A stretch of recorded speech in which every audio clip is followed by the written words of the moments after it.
رب العالمين والعاقبة للمتقين ولا عدوان إلا على الظالمين. أعوذ بالله من الشيطان الرجيم. بسم الله الرحمن الرحيم. ربنا ظلمنا أنفسنا وإن لم تغفر لنا وترحمنا لنكونن من الخاسرين. آج گناہوں کی زندگی ذلت کا راستہ ہے. اس سلسلے میں آج ہمارا یہ 12واں درس ہے. آج آپ ساتھیوں کو یہ بتانا ہے کہ جو گناہ ہیں وہ انسانی زندگی میں وہ نقصانات کرتے ہی کرتے ہیں. تو یہ دل کے اوپر جو ہیں وہ کون سے اثرات چھوڑتے ہیں، اور قرآن و سنت کے اندر جو دل کی بیماریوں کے لیے الفاظ استعمال ہوئے ہیں وہ کثرت سے استعمال ہوئے ہیں، اور وہ کیا ہوئے ہیں وہ ہم آپ کو بتاتے ہیں کہ اللہ تعالیٰ نے اور قرآن و سنت کے اندر وہ کون سے الفاظ جو ہیں وہ استعمال ہوئے ہیں.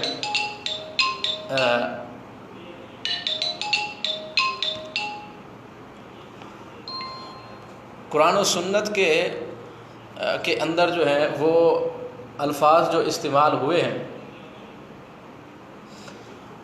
وہ الفاظ کون سے ہیں.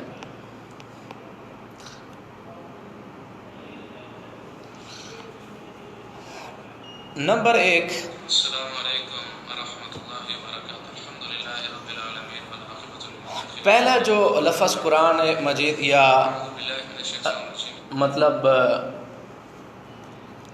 احادیث کے اندر جو استعمال ہوئے، نمبر 1 کہ دل کے اوپر اور کانوں کے اوپر جو ہے وہ مہر لگ جاتی. دوسرا، آنکھوں کے اوپر پردہ ڈال دیا جاتا ہے. تیسرا، والاغفال علی القلوب، دلوں کے اوپر تالے لگا دیے جاتے ہیں. اور کنہ یعنی ایک وہ بھی اسی طرح، یعنی دل کے اوپر ڈھکن جس کو کہتے ہیں، وہ دل کے اوپر ڈھکن آ جاتا ہے. وتقلیب الافئدہ والابصار، تقلیب کہتے ہیں مطلب دل جو ہے اس کو الٹ کر دیا گیا، آنکھیں بھی الٹ کر دی گئی، یعنی الٹی آنکھیں بھی دل بھی الٹا ہے. جب آنکھیں الٹی ہیں تو صاحب سیدھی بات نظر نہیں آئے گی. دل اگر الٹا ہے تب بھی اس کو انسان کو جو ہے وہ سیدھی بات نظر نہیں آتی ہے.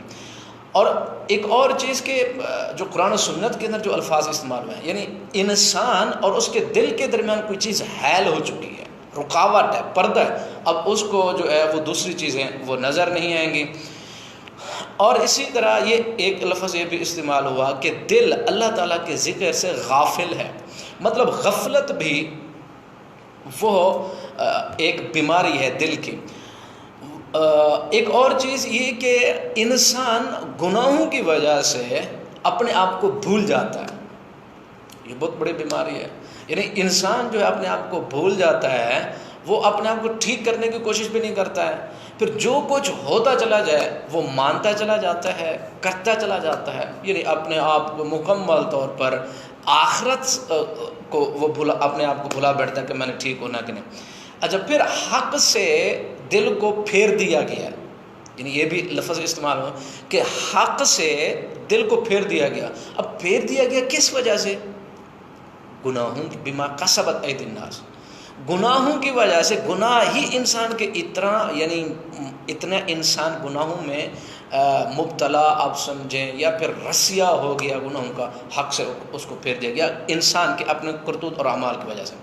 اچھا، وجعل الصدر ضيقا حرجا كأنما يصعد في السماء، گویا کہ اب ایک مثال یہ بھی کہ اس کا سینہ، گناہگار کا سینہ جو ہے اتنا تنگ کر دیا گیا ہے كأنما يصعد في السماء، گویا کہ وہ آسمان کی طرف چڑھ رہا ہے.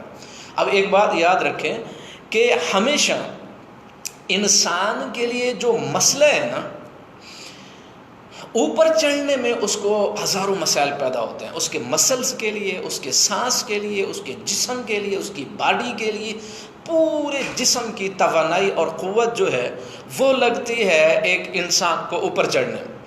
یعنی وہ پہاڑی آپ سمجھ لیں، یا پھر یعنی آسمان کی طرف، یا کوئی بھی جو اونچائی ہے اس کی طرف اگر انسان جاتا ہے محنت لگتی ہے. مشقت اس کا یعنی اعضاء بھی، اس کا جسم بھی، اس کی باڈی بھی، اس کا دل بھی، اس کا دماغ بھی، اس کے یعنی ٹانگوں کے مسلز، ہر ایک چیز کو محنت لگتی ہے. لیکن اگر اوپر سے نیچے آنا ہے اس میں کوئی مسئلہ نہیں ہے، اس کو کوئی مسئلہ نہیں، انسان کو بس گرا دو تو سارا اس کا ستیہ ناش ہو جائے گا. اسی طرح انسان مسلمان جب نیکی کی راہ پہ، خیر کی راہ پہ، اللہ اور اس کے رسول کی راہ پہ، اسلام اور دین کی راہ پہ چڑھے گا، یہ عظمت کا راستہ ہے، یہ عزت کا راستہ ہے، یہ شان اور شوکت کا راستہ ہے. یہ راستہ جو ہے وہ اللہ تعالیٰ کی طرف جاتا ہے. اس پر محنت لگتی ہے، دل کی بھی، دماغ کی بھی، جسم کی بھی، اعضاء کی بھی، سوچ کی بھی، دن اور رات کی ہر ایک انسان کے جسم کے حصے کی محنت لگتی ہے، مشقت ہوتی ہے. انسان اپنے آپ سے جیتتا ہے، پھر جا کے قد افلح من زکا، پھر اوپر کی چڑھائی، پھر خیر کی طرف یعنی بلندیوں کو، عظمتوں کو، شان اور شوکت کو جاتا ہے. لیکن اس سے پہلے اس کو یہ سارے منازل طے کرنے ہیں، محنت اور مشقت ہوتی ہے. لیکن اگر ذلت اور رسوائی کا راستہ اختیار کرنا تو اس میں کوئی محنت نہیں ہے، کوئی محنت نہیں ہے. تو دل کے لیے یہ استعمال وجعل الصدر ضيقا حرجا، تنگی جو ہے، تو پھر تنگی اتنی گناہوں کی وجہ سے اتنی اس کا دل دماغ تنگ ہو جاتا ہے، تو نیکی کی طرف جائے گا اس کو ایسے پتہ چلتا ہے جیسے میں پہاڑی کے اوپر چڑھنا ہے مجھے، یعنی خیر کے راستے پہ جانا اس کو ایسے لگتا ہے جیسے میں نے پہاڑ کو سر کرنا ہے. اللہ اور اس کے رسول کے راستے پہ چلنے، احکام ماننا، لیل و نہار، صبح شام اللہ تعالیٰ، اللہ کے رسول کے احکام ماننا، اس کو ایسے لگتا ہے جیسے میں نے پہاڑ کو سر کرنا ہے. لیکن گناہ اگر کرنے تو مسئلہ نہیں. اچھا، پھر اسی طرح ایک اور لفظ استعمال ہوئے ہیں کہ مرض جو ہے وہ بڑھتا چلا جاتا ہے. جو مرض بڑھتا چلا جاتا ہے، آپ یاد رکھیں کہ گناہ صغیرہ بھی ہوتے ہیں، کبیرہ بھی ہوتے ہیں. لیکن اگر انسان گناہوں کا عادی ہو، صغائر کا، صغیرہ گناہوں کا، وہ صغیرہ نہیں رہتے. جس طرح سلف صالحین ارشاد فرماتے ہیں کہ پہاڑ جو بنتا ہے وہ کنکریوں سے بنتا ہے. ایک ایک کنکری اکٹھی ہوتی، جمع ہوتے پہاڑ، اور پھر پہاڑ. اسی طرح لکڑیوں سے بھی تشبیہ دی گئی کہ وہ اتنی لکڑیاں جو ہیں وہ جمع ہو جائیں، گناہ جمع ہوتے جب ان کو آگ لگیں تو تباہی و بربادی. اچھا، پھر اس کے بعد ارکاس و انکاس، یہ بھی رقص کا یعنی سین کے ساتھ، رقص سین کے ساتھ یہ بھی لفظ استعمال ہوتا ہے. نقص کاف زکریہ والا، وہ بھی یعنی اس کا مطلب کہ دل جو ہے وہ اوندھے پڑ جاتا ہے. اب دل الٹا ہے، جب الٹا ہے تو اس کو کوئی بات سمجھ آنے والی نہیں ہے. اچھا، امام احمد بن حنبل رحمۃ اللہ علیہ حضرت حذیفہ بن یمان رضی اللہ تعالیٰ عنہ سے فرماتے ہیں کہ دل 4 قسم کے ہیں. نمبر 1، ایسا دل جو بالکل پاک، صاف، مشفع، صاف اور شفاف، اور یعنی صاف اور ستھرا اور اجلا. یہ جو دل ہے یہ مومن کا دل ہے، نہ کوئی گمراہیوں سے متاثر، نہ شان و شوکت سے متاثر، نہ فتنوں سے متاثر اور مبتلا، نہ وقت اور زمانے کے گمراہیوں اور فتنوں اور اندھیروں کے اندر وہ اپنی زندگی اور اطمینان سکون تلاش کرتا. ایک ایسا صاف اور ستھرا اور مشفع اور اجلا جو ہے یہ دل، یہ مسلمان اور مومن کا. اچھا، دوسرا جو ہے وہ دل جو غلافوں کے اندر لپٹا ہوا ہے، یہ کافر کا دل ہے، جس کے پاس حق اور سچ کو کوئی راستہ نہیں جانتا ہے. پھر تیسرا دل جو ہے وہ منافق کا ہے، جو الٹا ہے، وہ ہر ایک چیز کو اپنے خیر کے راستے کو شر دیکھتا ہے، شر کو خیر دیکھتا ہے، ہدایت کو ضلالت، ضلالت کو ہدایت دیکھتا ہے، سچ کو جھوٹ، جھوٹ کو سچ دیکھتا ہے، منافقت کو صدق، صدق کو منافقت دیکھتا ہے، وہ دن کو رات، رات کو دن دیکھتا ہے. یہ منافق ہے. اور ایک چوتھا دل وہ ہے کہ جس کے دل کے اندر کچھ تو یعنی نفاق ہے اور کچھ ایمان ہے. پھر جب بھی نفاق اس پہ غالب آ گیا تو وہ منافق، اور جب ایمان غالب آ گیا تو مومن. اچھا، پھر دیکھیں جو چیزیں دل کے لیے جو رکاوٹیں بنتی، جو چیزیں وہ باری باری میں آپ کو بتاتا ہوں. اور پھر آپ یہ بھی بات یاد رکھیں کہ قرآن مجید کے اندر جس طرح اللہ رب العزت ارشاد فرماتے ہیں فَإِنَّهَا لَا تَعْمَى الْأَبْصَارُ، آنکھیں اندھی نہیں ہیں، ولیکن تعمل قلوب، دل اندھے ہیں، التی فی الصدور، جو سینوں میں ہے۔